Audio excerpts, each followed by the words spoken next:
You're listening to theoutdoorstation.co.uk. It's a podcast. It's a magazine. No, it's a podzine.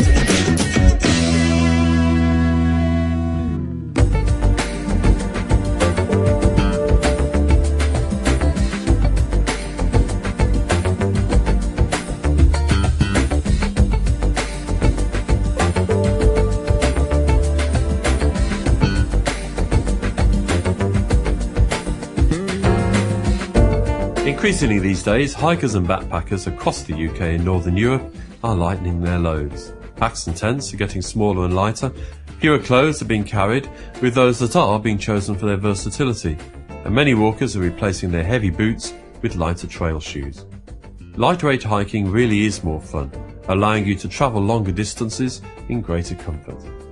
But over in the US, the talk is about super light or ultralight backpacking.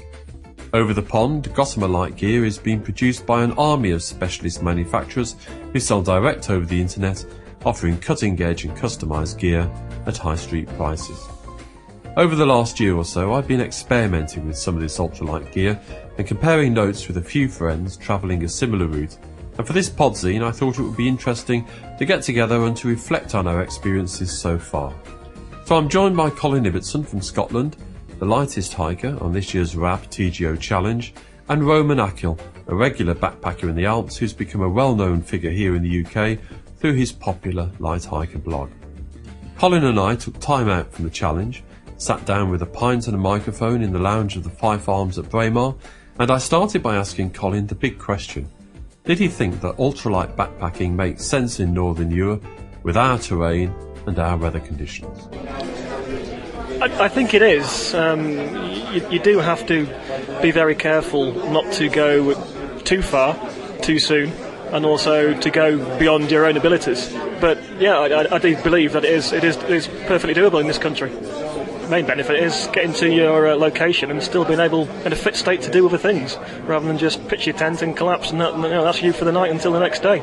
A good example of that was when I was on the TGO Challenge this year, when I'd only done my day's walk and got to Aviemore, and then saw the forecast for the next day, and thought, well, I can either see out this storm or crack on and get through the Larry Gree, which is what I did. So I ended up doing about 33 miles in the day, which was double what I'd intended doing, and I still got to the other end, and I was still reasonably fit, and I could have done extra if necessary. Roman Ackl, speaking over the wonders of internet telephony, agreed. I think it is. I think you need to know the limitations of the gear.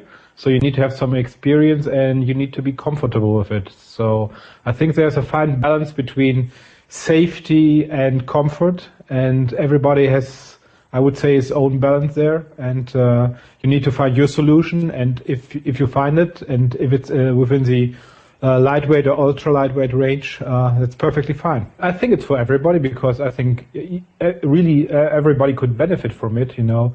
Either, let's say, you're getting older and you're not able to carry the old traditional weight, so lightweight would be a good option to re-join the hiking community and start walking long hikes again. It's really a benefit, and I think the main benefit of doing it in a lightweight way is not because the weight is so light, but because you all of a sudden have a choice. Nobody tells you that you need to hike, let's say, 20 miles or 25 miles because your weight is lighter a day, but it gives you the option to do it in case you would need it. So there are real benefits, but in all kinds of ways, ultra-lightweight hiking is counterintuitive in that it challenges many of our traditional beliefs. For years we've chosen our gear for its durability, a pair of boots, for example, being expected to last for ages. But lightweight hikers use their gear in different ways. They choose from a range of kit that's matched to particular weather conditions and to the terrain that they're walking through.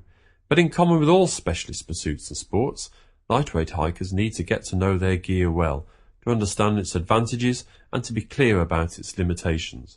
You certainly have to have experience of this gear before you head out on a long backpacking trip. You certainly do, yeah. I mean, as you said, if you're doing ultralight, you usually have quite a few different choices of equipment that you could take on each trip, and I always check the forecast before and actually from that decide what gear will be going on that trip. So it's very hard to plan a long trip going ultralight. You have to be a bit more conservative than you would be if you're just in, say, a weekend trip. Roman also feels that a choice of gear is critical. I think it gives you kind of a flexibility to react pretty quickly. So if, for example, you say, well, you want to go for the lightest option, which is a site using no shelter, is obviously using a tarp out of a very lightweight material. You need to keep in mind that with the tarp, you might also need a bivy sack. You might need some kind of midge protection if you're afraid of the midgets. So, and all that also at the end ends up. So even though your shelter is probably very light, the overall thing is not so light if you compare it to, let's say, a lightweight tent, for example. So it gives you the flexibility on the one hand side, but you need to keep in mind what the overall package weighs at the end of the day. It is very easy to be intimidated by such specialist gear, particularly when you consider the need for several pieces of kit that serve the same role, albeit in different conditions. But one of the most pleasant discoveries I've made over the last year is that this equipment is not prohibitively expensive. Had the others had the same experience? Yes, I would say so. I think there are some small exceptions. So, for example, if you go for the latest material, let's say Cuban fiber, that tends to be expensive because the material itself is expensive. So even the manufacturers need to buy it for a high price. But if you look, say, at material out of sil nylon and other materials which are state of the art, I don't see any difference in terms of price to the high street products, and in terms of, let's say, workmanship, because the companies tend to be small. The owner is approachable. They are very willing to make modifications, and they have their own experience with lightweight and long distance hiking. So it's I think it's really a benefit, and you don't pay any premium compared to high street products on it. Colin agrees. No, most of it's cheaper than the standard stuff you would buy in the shops in the UK. Firstly, if you're buying from the States at the moment, the exchange rate is excellent. Also, because the stuff is so simple, you're not paying for features that you're never going to use. So things can be much, much cheaper. The taxes, I don't quite understand how the tax works, because sometimes you end up paying nothing. Sometimes you just end up paying VAT. Other times you'll end up paying VAT and then some other tax on top. So it's a bit of a lottery as to exactly what you're going to be paying. So the gear itself is not too expensive, even if the taxes vary a little. But even adding tax to these products will not make them prohibitively expensive. So if cost isn't so much of an issue, what kind of quality can we expect? The quality is generally as good as what you get from the main manufacturers, but the main advantage when you're buying from these cottage industries is the amount of time they will give you. All these people who make this gear use this gear as well, and they've designed this gear to do a purpose that they saw from their experience in the outdoor. They're not just there to make lots of money. These companies will make it to your specification, usually at no extra charge. You can have pretty much what you want, within reason, of course, but it's entirely up to you. So not only is the price right, but the Ultralight company will happily spend time with you, making sure that the kit you choose really does meet your needs. Here's Colin talking about his experiences in buying his kit. My first purchase was the Henry Shire's tarp tent, which I found him fantastic to deal with. He couldn't help enough helping you choose a tent, and if he thought one of his tents wasn't suitable for the job, he would say so. He wouldn't just try and sell you it. He actually ended up selling me one of the cheapest tents he does, whereas he could have said that the most expensive was the best one to have. And without testing these things, you don't know. You have to go by what he says, and he really was a good bloke to deal with. It's a cross between a standard tent and a tarp, basically, which is why it's called a tarp tent. It's a single. It's got a single layer fly sheet. There's no inner to it. It has a ground sheet and then just mesh basically all the way around the edge, so keep all the bugs out. But apart from that, it's just like a normal tent. Colin's tarp tent is the contrail, which is certainly lighter compared with conventional single-person tents. It weighs, according to the catalogue, it's 750 grams, but by the time you put on all your extra guy ropes which you need for use in the UK, it's actually 760, so it's still very, very light for what it is. And it's a large one-person tent. You could get two in, but it's a large one-person tent. Much of the specialist gear now on offer is designed and manufactured by enthusiasts who are keen hikers and backpackers themselves, and in my experience, that makes a big difference. Much of the high street gear that we see in the UK seems to be designed with mountaineers in mind. Gear designed by backpackers simply works better for backpacking. Pockets, for example, are just where you want them to be when you're walking. Heavy and over-elaborate back systems are replaced by simple ones that work just as well, and they may use your sleeping pad to provide back padding, another example of the way in which the lightweight philosophy makes use of the gear that you have to carry for other purposes. Versatility means a lighter load. Brian Frankel from ULA Packs is an example of a backpacker designer. As well as making some superb packs, Brian specialises in creating new and challenging trails in the US Midwest and takes 3 months out every year to tackle his walks. You soon learn not to place an order with ULA during the autumn months. I put it to Roman Ackl that kit designed by long-distance hikers really can be a cut above the rest and often suits hikers much better than gear created by the big global brands. It does, it exactly fits your needs. If you go for, let's say, one of the more traditional, let's say, backpacks, you have all those straps and bells and whistles around the packs, which you really don't need, and which are there because clever marketeers probably think that this is what their buyers want from the company. But at the end of the day, lightweight also brings it down to the essentials from a construction philosophy, and I think that's a good thing. I must say, I would probably differ between the ones which are still small but kind of established, like let's say the Gossamer Gears, Six Moon Designs, ULA Equipment.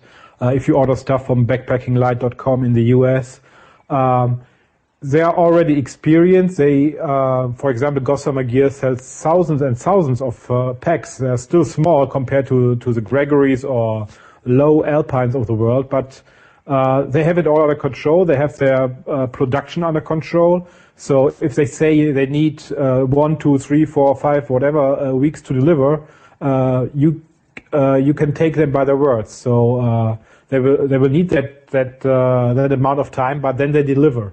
In comparison, if you go to a pretty new established company, I have one especially bad experience with a tent manufacturer. He decided to let it produce in China because of the obvious cost benefits, and he didn't have this production under control. So he postponed, and I had to wait for more than 7 months to get the tent, and that was not very good. And also in terms of, let's say, customer communications, I think the more experienced companies learn their lesson in terms of, that they should communicate to the customer and not leave them in limbo. And some of the newcomers, they probably need to learn that lesson now. As Roman was hinting there, it's always a good idea to thoroughly check out the reputations of the companies you're buying from. Fortunately, the internet makes it pretty easy to do your research. And for example, you don't have to spend too long on Google to find out all about the tent manufacturer that gave Roman such poor customer service. Online reviews and gear testing sites are often very comprehensive, and with more and more of our high street stores choosing to distribute specialist goods solely through their websites, there can be little difference in shopping locally and shopping abroad. I would say by far the most important one is the forum on backpackinglight.com. I think they have it all. They have a dedicated forum for homemade stuff. They have what they call the G spot, where you discuss gear back and forth. And if you want to look around, if somebody has already used the product, go to that forum. I think that's the most beneficial one in the US. But buying internationally can mean more air miles and higher carbon emissions, even if it isn't more risky than mail order at home. Thankfully, ultra-lightweight gear is beginning to be imported into the UK. Colin tries to buy locally whenever he can. Gossamer gear is one of my favourite manufacturers at the moment, because it's actually available in the UK as well, which helps because you can actually go and see these things. But yeah, I got a Gossamer gear Mariposa Plus, which is one of the biggest packs they do. It's far too big for me normally, but being a long gangly thing, I need a long pack if I'm going to use a hip belt. Most of the hip belts for me end up around my waist, but this thing is actually big enough to fit around my hips, which is why I went for that rather than the Mariposa itself or one of the other smaller ones they do. But it's also got 2 carbon fibre rods that go down the back of the pad, which really do make a difference transferring the load onto the hips. So that's some of Colin's preferred gear. I asked Roman to pick out some of his favourite pieces of kit that he's put together over the last year or so. One extremely light piece of gear I have is the Western Mountaineering flight jacket. It's a down jacket, and it's actually drying faster than the comparable synthetic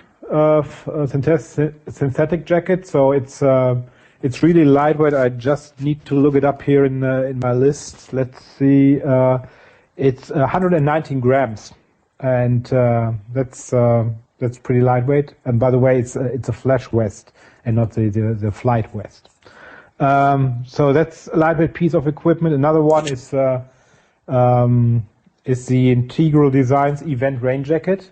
So I think Event is far more breathable in comparison with Gore-Tex, for example. And that rain jacket only weighs below 300 grams. I haven't been able to find something which is as breathable as this jacket is for the same or even less weight. In terms of sleeping bags, I use a sleeping bag that goes down to 0 to -5 degrees Celsius.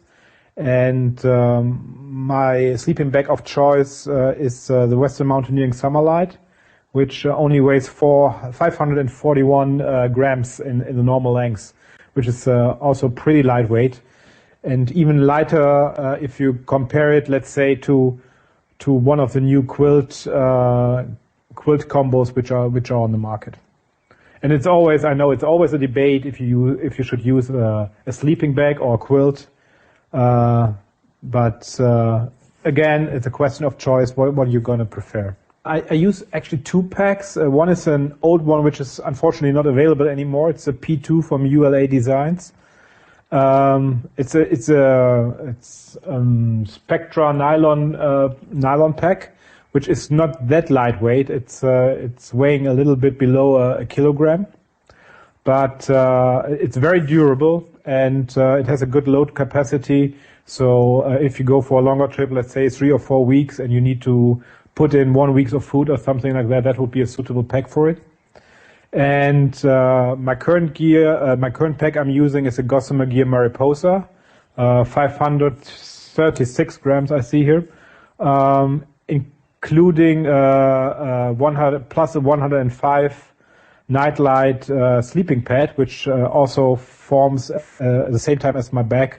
So overall, sleeping pad and the backpack are a little bit more than 640 grams, which I don't think is bad. So there's another vote for Gossamer Gear packs. Over time, Roman seems to have put together a particularly impressive and large range of tents. You shouldn't tell my wife. No. I have. I started with actually, I started very lightweight in my hiking career. I bought a Sounder Space Packer. I don't even know if they still exist. And that was, I guess, somewhere in the 80s, 88, somewhere then. And, but it was, I think, kind of cramped in it, and it was not very, water resistant. So I got 2 or 3 times, soaked. And then I went to the other extreme. So I bought a Hilleberg Namach GT, which is, it's a bummer of a 2-person tent, and I used it only by myself. I wanted to have space after the Space Packer. And that weighs about 2.8 kilograms. I still have that tent, and sometimes use it with the family when weight is no concern.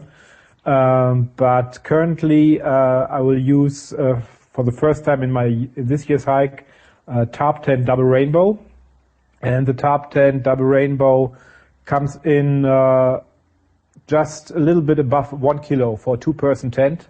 It's a single wall shelter, but you can add a second wall, making it a double wall shelter with a liner that sells separately. So that's I think if you look at the construction of the top tents and the way they are designed, I think they are really top notch at the moment. So Roman has also learnt to love the Henry Shire's tarp tent. Has his experience of dealing direct with Henry been as positive as Colin's?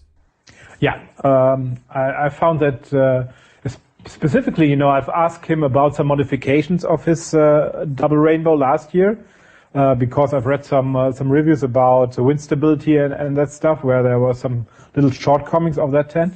And we discussed it back and forth, and I think we exchanged about 10, 15 mails. And then at the end he said, well, just wait, I got your message, and let's wait for next year's model. And, he incorporated most of the things we discussed back then, and also some additional things he obviously discussed with other people. So he was very approachable. He came back to me with constructive and fast feedback.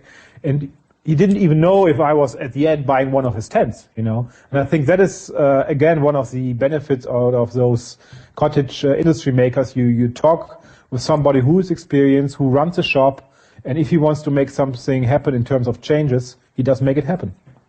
Well, so far so good. But what kind of gear are the two of them expecting to take on their next major hikes? Colin is already planning his next TGO challenge and aims to go even lighter still. He's been experimenting with even more simple and lighter tarp shelters. Shelters made with fabrics such as spinnaker, classically used in the manufacture of yacht sails, and which is significantly lighter than the Sy nylon we usually find in our tents. I have a Gossamer Gear spin shelter, which when I first got it I wasn't overly impressed because it was really hard to pitch. To use spinnaker you've got to get it really taut, or else it just makes so much noise that you just cannot possibly sleep. So in the end I ended up cutting off the front doors, so it was just much more tarp-like than tent-like, and that made a huge difference. It was just so easy to pitch from then onwards, and and the noise is almost non-existent now unless it is really windy. Roman is also keen on using a tarp, but not all of his backpacking companions are quite so enthusiastic. I have a tarp. I bought a tarp actually from one of the guys who's an active member in Outdoors Magic. His name is Morph there. And he made a Cuban fiber tarp for me. And it's working very great. But first of all, I do my longer hikes usually with a hiking partner of mine. And he's not so much comfortable in doing it in a tarp. He wants to have more protection around him. And so for next year's challenge, what's Colin's target weight? Well, for next year's TGO, should I be accepted, I'll be looking to get it under 3 kilos. This year I'm at 3.8. Next year I want to be under 3 kilos. I can do that pretty easily just by taking the spin shelter instead of the tarp tent, and also just taking a light, probably have to be a spinnaker pack. Again, I'll probably get a Gossamer Gear one again, and then I'll probably just also have to leave one minor thing behind, maybe my MP3 player or maybe my monocular, but that will bring it under the 3 kilo mark. That's quite a target for an event like the challenge. Scotland is after all a country in which you can experience all 4 seasons in one day. A good lightweight load for the challenge will be about 8 kilos. Does Colin really think he can be both safe and comfortable at just 3? Yeah, I'll be taking exactly the same clothing as I'm wearing now, and this stuff is more than suitable for anything you're likely to get at this time of year in Scotland. So safety is not going to be compromised at all. Comfort might be a little bit going to a tarp from a tarp tent, which is relatively luxurious, but no, the safety is obviously the important one, and that's not going to be compromised at all. As we chatted, Colin reinforced the point about being comfortable with your gear and the need to ensure that you tested it properly in advance. During this year's challenge, I met a few people wearing Innovate shoes. They weren't too happy at having wet feet, and they'd found this quite a shock. But that just told me that they hadn't tested out this gear under proper conditions. This can create real problems.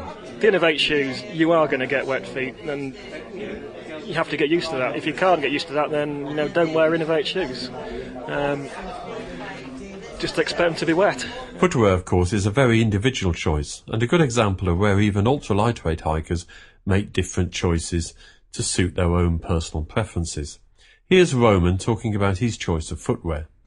Yeah, footwear is also something, where I have some choice, and also I'm struggling a bit. So, first of all, I think you need to ask yourself, are you happy to get wet feet? And if you're happy, I think you have obviously the choice of the Terrox, the Innovate Terrox, which are pretty well known, I guess, in the UK. But they're trail runners, more or less, and they don't have ankle protection. So, I was not really sure, depending on the terrain, which I don't know, because the hike we are doing this year should be a marked one, but there's no guidebook available. So I don't know what the terrain will really look like. So I tend to look for lightweight shoe with ankle protection, and it might be that the Montrail Namshi boots will be the perfect combination of lightweight and ankle protection. They come in for a pair around 840 grams, which is still pretty lightweight for a pair of boots. They also don't have a membrane, so you will get wet feet. But on the other hand, you will not overheat in your shoes, as you can easily do with a Gore-Tex lining shoes. Super lightweight hikers are not head cases, and we often have to compromise too, and not just because of the weather. Sometimes the comfort and concerns of our walking partners have to be considered as well, as Roman explains as he looks forward to his forthcoming trip to the Alps. What kind of base weight does he expect to carry? It will be probably around 7 kilos, which will not qualify for ultralight. It will probably qualify for lightweight, but not for ultralight. And it will probably go below, let's say, 6 kilos. But then I will share some of the equipment with my partner. So if I count everything, if I would go solo, I will end up with a little bit above 7 kilos, I would say. There's no doubt that exploring the world of lightweight gear can be a great deal of fun, and let's face it, there's nothing many of us like better than a good chat about kit. But kit is chosen for a purpose. It helps us stay out longer, and it helps us explore the environment in a more relaxed manner. After all, backpacking is about experiencing the world around us, and it offers us the very rare and special privilege of moving through a changing landscape, and that's why we do it. I'll leave the last word to Roman.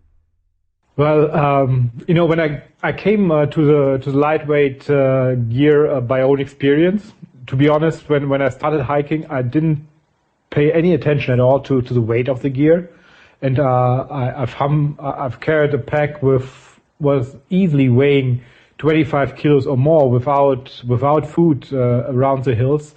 And then I met people who were passing me by, and had a fairly much lighter weight, and they didn't seem to miss anything. And I was totally damaged at the end of the day. Everything was aching. My knees were aching. My muscles were aching. And especially the downhills were kind of a struggle for me each time. So that kept me thinking, if they can do it, probably I can do it too. You also, during the day, you enjoy the hike much more, instead of, fighting each step, going uphill across boulder fields or something like that. It's really easier throughout the day. Well, that's about all we have time for. Don't forget, you can always contact us here at the Outdoor Station by leaving an audio message. Here's Bob to tell you how. You can now leave us a message anytime on 020 8133 9434. That's 020 8133 9434, and that's at normal UK rates. Well, that just about wraps up another Podzine. I'm Andy Howell, and until next time, take care and happy hiking. This independent programme has been brought to you by The Outdoor Station, the exciting new way to see and hear free information about the outdoors world. If you're a blogger, or if you have a website, you can now incorporate any of these podcasts directly to your site, completely free. Visit our website, theoutdoorstation.co.uk, for more information.